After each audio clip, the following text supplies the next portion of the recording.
नमस्कार. न्यूज 24 महाराष्ट्रमध्ये तुमचे स्वागत. मी गणेश आपल्यासोबत.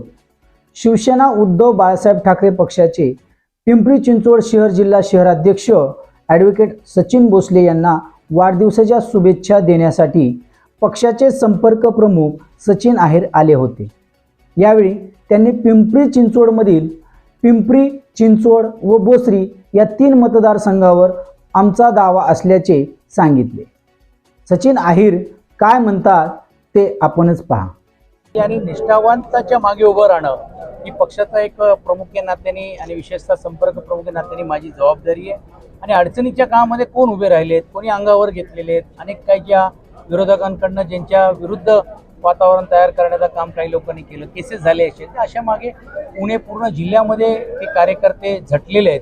त्यांना त्यांच्या मागे उभं राहायला पाहिजे म्हणून आवर्जून मुंबईवरून मी खास शुभेच्छा देण्यासाठी आणि आदरणीय उद्धवजी आणि आदित्यजींचा च्या वतीने शुभेच्छा देण्यासाठी मी इकडे आज उपस्थित राहिलो. आणि असे अनेक निष्ठावान कार्यकर्ते आहेत. आता अनेक वेळा असं आपल्याला बघायला मिळतात की सत्ता आली तर निष्ठेवान बाजूला कॅबिनच्या बाहेर असतात मंत्र्यांचे आणि नाही तेच जाऊन बसलेले असतात. ही आमची जबाबदारी आहे. म्हणून आज जसं कार्यक्रमाला आल्यानंतर मी त्यांना शुभेच्छा दिल्या.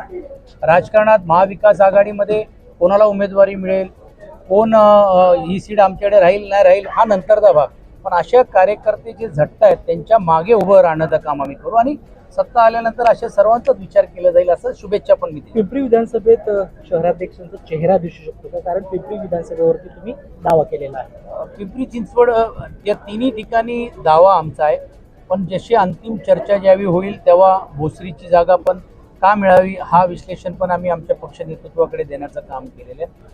आणि मी असेन, आदित्यजी असतील, आम्ही दोघांशी चर्चा ज्यावेळी आमची झाली त्यावेळी संजय राऊतजींना पण जे प्रतिनिधित्व करत असताना बसतात, मी स्वतः पण त्याच्यामध्ये पुढे बसणार आहेत आणि त्यातून मार्ग काढण्याची भूमिका आमची राहील. आमच्या समोर महत्त्वाचं एक आहे की निवडून येणारा उमेदवार हा महत्त्वाचा क्रायटेरिया राहणार आहे. मग भोसरीमध्ये आमच्याकडे चेहरे आहेत तर त्यांच्याकडे कोण आहेत त्याचाही विश्लेषण होऊ शकतो. पिंपरीमध्ये कोण आहेत त्यांच्याकडे कोण आहेत आमच्याकडे होऊ शकतो. तशीच चिंचवडची पण परिस्थिती आहे. म्हणून पिंपरीमध्ये तुम्ही बघितलं असेल की चाबूस पवारजी असतील, सचिन भोसले असतील, असे असंख्य लोक. आता आमच्या पक्षापेक्षा बाहेरून येणाऱ्यांची गर्दी पण खूप मोठ्या प्रमाणावरती वाढली आहे, जी नावाची चर्चा करणं आज उचित होणार नाही. पण आमच्यात आणि इतर पक्षामध्ये एकच फरक आहे जे आम्ही आत्तापर्यंत आहेत की आम्ही पहिला प्राधान्य आमच्या लोकांना देतोय. ज्याच सीट्सवरती आमच्याकडे कोणीच नसेल मग कोणाचा तरी प्रवेश करून घेणं किंवा कोण इच्छुक असेल तर अशांचाही विचार होतोय. खरं तर याच उत्तराला प्रश्न असा आहे की भोसरी विधानसभेमध्ये खरं तर शिवसैनिकांनी तुतारीचा प्रचार न करण्याचा ठराव मंजूर केलेला आहे. आणि त्या ठिकाणी कार्यकर्ते असतील किंवा इतर नेते असतील स्वतः उपस्थित होते. कार्यकर्त्यांच्या भावना आहे. मी अधिकची माहिती घेतली आत्ताच माझ्याबरोबर तालुका प्रमुखांनी त्यांनाही मी आता बोलून घेतलेले आहेत. तर या भावना आहेत कारण की बाबा आम्ही महाविकास आघाडीचा धर्म तर पाळूच पाळू, पण आम्हाला ही सीट मिळावी अशा ती भूमिका त्यांची. आणि कोणी असं काम न करणं किंवा काय करणं अशा गोष्टी पक्षात तरी शिवसेनेत चालत नाही. यस किंवा नो इकडे आदेश चालतो, फक्त मातोश्रीचा आदेश. आणि मला आत्मविश्वास आहे की हे सर्व शिवसैनिक ज्या त्यांच्या भावना आहेत निर्णय होईलच. जसं भोसरीच्या बाबतीत मी सांगितल्याप्रमाणे अजून प्रलंबित आहेत, निर्णय चांगलाच होईल असं मी आत्मविश्वास मला आहे.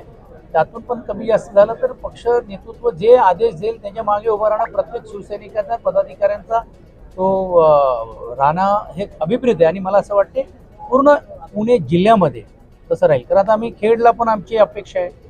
तर खेडला पण गेल्यावेळी आमचा उमेदवार 2nd नंबरवर होता, ते आता विद्यमान आहेत ते अजितदादा गटात गेलेले आहेत. ज्यांच्यामुळे आम्ही पडलो ते राष्ट्रवादीमध्ये गेलेले आहेत. तिकडचे कार्यकर्त्यांच्या भावना तीव्र आहेत किंवा ज्यांच्यामुळे शिवसेनेचा उमेदवार पडला मी समजू शकतो आमना सामना करून, पण बंडखोरी भारतीय जनता पार्टीकडून करून काही लोक नाही जे उभे राहिलेले आहेत त्याच्यामुळे आमचा पराभव. मग आज आम्ही त्यांचा प्रचार कसा करायचा असे स्थानिक कार्यकर्त्यांच्या भावना आहेत.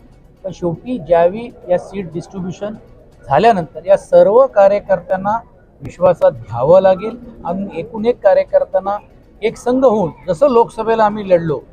आणि एक लक्षात तुम्हाला सर्वांना हेही मला स्पष्टपणे सांगायचं की पुणे जिल्ह्यामध्ये ज्यावेळी कुठच्याही राजकीय पक्ष पुढे यायला तयार नव्हता, जे विद्यमान खासदारांच्या मागे आमचे सामान्य शिवसैनिक उभे राहिले आणि त्यामुळे त्यांचा हा विजय झालेला हे मी नाही ते मान्य करतायत. आणि त्याची परतफेड कुठेतरी विधानसभेमध्ये मिळावी अर्थात मिळावी म्हणजे याचा अर्थ काय 21 पैकी आम्हाला अर्धे द्या अशी भूमिका नाही.